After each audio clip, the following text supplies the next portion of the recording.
उसके लिए बहुत ही कम समय बचा हुआ है, कुछ ही घंटे बचे हैं, समय भी ज़्यादा नहीं है। तो इस समय आपको मैं ये पेपर जो दे रहा हूँ, इस पेपर को यदि आप अच्छे से सोल्व करोगे, अच्छे से चीज़ों को समझोगे, तो मैं गारंटी लेता हूँ कि इसमें से अधिकतर क्वेश्चन आपको, ठीक है, देखने को मिल सकते हैं एग्जाम हॉल में। ठीक है, अधिकांश क्वेश्चन इनमें से आने वाले हैं। तो चलिए शुरू करते हैं, बड़ी क्लास इंटरेस्टिंग रहने वाली है। ठीक है, यहाँ से अपन पूरी चीज़ों को समझने की कोशिश करेंगे।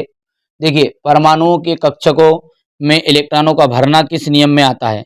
तो ये आता है आपका अबबाऊ के नियम सिद्धांत में। सिग्मा बंध किस अतिव्यापन में से नहीं बनता? तो सिग्मा जो बंध है वो आपका पीपी, ठीक है, अक्षीय परिवर्ती में, मतलब पीपी अतिव्यापन में नहीं बनता, मतलब ठीक है। प्रबल अम्ल तथा प्रबल क्षार की उदासीनीकरण ऊष्मा का जो मान है वो कितना होता है? तो वो होता है आपका -57.32 किलो जूल प्रति मोल। हीरे की में कार्बन संयोजकता होती है, तो हीरे की जो कार्बन संयोजकता होती है वो होता है आपका 4। लुईस धारणा के अनुसार जो होते हैं अम्ल होते हैं, अम्ल क्या होते हैं? इलेक्ट्रॉन युग्मग्राही होते हैं, इलेक्ट्रॉन युग्मग्राही। C3H4 कार्बनिक यौगिक किस असंतृप्त हाइड्रोकार्बन से संबंधित है? तो ये है आपका एल्काइन से। किससे जाएगा? यहाँ से एल्काइन से राइट रहेगा। हो गया इतना। यहाँ पर अपन आगे बढ़ाएंगे तो ये छोटा आपका हो जाएगा ये। चलिए, पहला क्या है आपका? अबबाऊ प्रिंसिपल है ये सी वाला, इसके लिए आ जाएगा पीपी। ठीक है, थर्ड वाले की बात करें अपन तो ये थर्ड वाले में आपका रहने वाला है सा option right, C option right रहेगा। ठीक है, फोर्थ वाले की बात करते हैं तो यहाँ से आपका 4 आ जाएगा आंसर। ठीक है, फिफ्थ वाले में हम, ठीक है, फिफ्थ वाले की बात करें तो यहाँ से आपका जाएगा ये। 6 नंबर की बात करते हैं तो यहाँ से आपका हो जाएगा एल्काइन। ठीक है भैया, चलिए आगे क्या है हमारा, यहाँ पर रिक्त स्थानों को समझते हैं।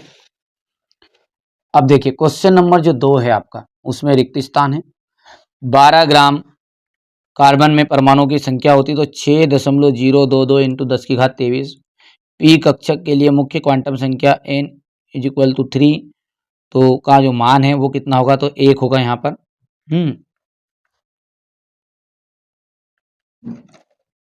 हो गया भैया। NH3 अणु की ज्यामिति पिरामिडी होती है। दहन उष्मा डेल H का मान सदैव ऋणात्मक होता है। यहाँ से इसका अवक्षेपण का रंग जो होता है काला होगा।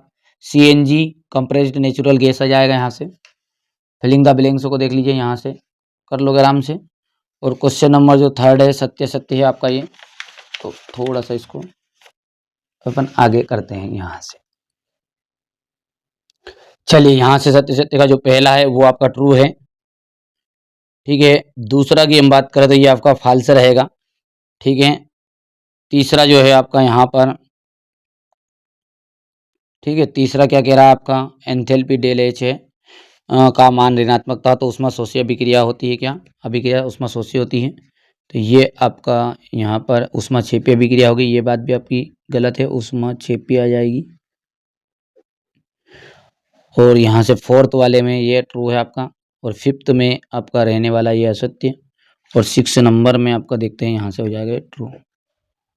हो गया है। क्वेश्चन नंबर 4 को देखेंगे यहाँ से, तो ये पहले वाला ट्रू हो जाएगा, दूसरा आपका फाल्स रहेगा, थर्ड वाला आपका फाल्स है, छठा जो है सॉरी फोर्थ वाला आपका ये वाला, और ये फाल्स और ये ट्रू। कर पाओगे भैया? जल्दी बताओ जल्दी बताओ। अब है जोड़ी। क्वेश्चन नंबर आपका 4 में जोड़ी आ जाएगी यहाँ पर न्यूट्रॉन। देखिए न्यूट्रॉन का आ जाएगा आपका चेडविक, डेल जी गिब्स। नाइट्रोजन का अवकल आकलन, ठीक है, मतलब नाइट्रोजन का अनुमान जो है वो, ठीक है, यहाँ पर अपनी जाएगी जेडाल्ड विधि। इसका दूसरा नाम है केजाल्डल हल विधि भी कहते हैं इसको। एल्केन एल्काइन, ठीक है, बनाने की जो विधि है वो आ जाएगा आपका यहाँ पर मेथेन नहीं बनता। देख लो पहले तो मेथेन नहीं बनता आपका, तो ये जाएगा आपका ये वाला यहाँ पर फोर्थ, और भी एल्केन वाला ही जाएगा। लेंसेंगने परीक्षण। तो ये सॉरी ये 5th वाला है और ये 4th वाला है। कर पाओगे? चलिए आगे देख लो भैया ध्यान से। ये बेटा ध्यान से देना है, ये गलत है, लेंसेंगने वाला है। जब तक यहाँ पर ऊर्जा विक्रिया में जाएगा।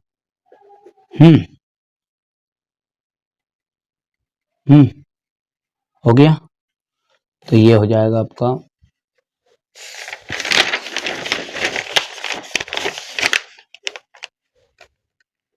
24135। कर लो आराम से, स्क्रीनशॉट ले लो। सर्वाधिक विद्युत ऋणी तत्व का नाम बताइए, तो फ्लोरीन। ताप बढ़ाने के साथ द्रव में गैसों की जो विलेयता है उस पर क्या प्रभाव पड़ता है, तो विलेयता घटती है। OF2 में O ऑक्सीकरण अवस्था लिखिए, तो +2। तेल और पानी का पृथक्करण किस उपकरण द्वारा किया जाता है, पृथक्करी विधि द्वारा। एल्केन CH आबंध में PM की लंबाई लिखिए, तो 154। यहाँ से आप देख सकते हैं इतना, ये हो गया था। अब क्वेश्चन नंबर जो 6 है, यहाँ से आपको मैं थोड़ा सा बड़ा करके और क्वेश्चन नंबर 6 से चीज़ों को प्रोवाइड करा देता हूँ। यहाँ से देखिए क्वेश्चन नंबर 6 से आप बढ़िया से हुंड का नियम लिखना है। अब बाहु का, अरे बड़ा हो गया यहाँ था, हो गया था, ये देख सकते हैं। फिर क्वेश्चन नंबर आपका अगला है, ये क्वेश्चन नंबर 9, ऊष्मागतिकी का प्रथम नियम का गणितीय व्यंजक एंट्रोपी को परिभाषित करनी है।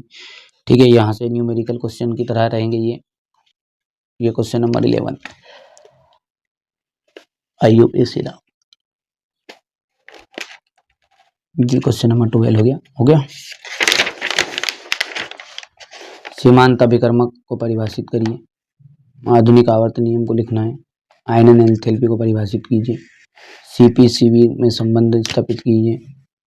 ऑक्सीकरण संख्या का निर्धारित कीजिए। यहाँ से देख सकते हैं आप,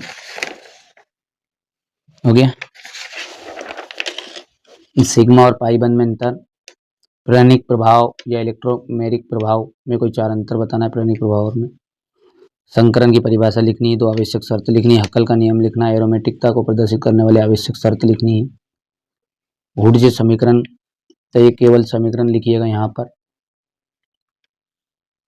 हो गया बस। चलिए हो गया, स्क्रीनशॉट ले लिया यहाँ पर। चलिए तो बच्चों, ये मैंने आपको 11/045 वाला पेपर बताने की कोशिश की है। पहली बार आप चैनल पे सब्सक्राइब करना, नोटिफिकेशन ऑन करना है, क्योंकि अगला जो पेपर है कई बच्चों का मैथ्स का रहेगा, कई का हिंदी का रहेगा। तो घबराओ मत, मैं आपके साथ खड़ा हूँ। सारी चीज़ों को एक्सप्लेन करने की कोशिश करेंगे। तो पहली बार आप चैनल पे सब्सक्राइब जरूर करके रखिएगा।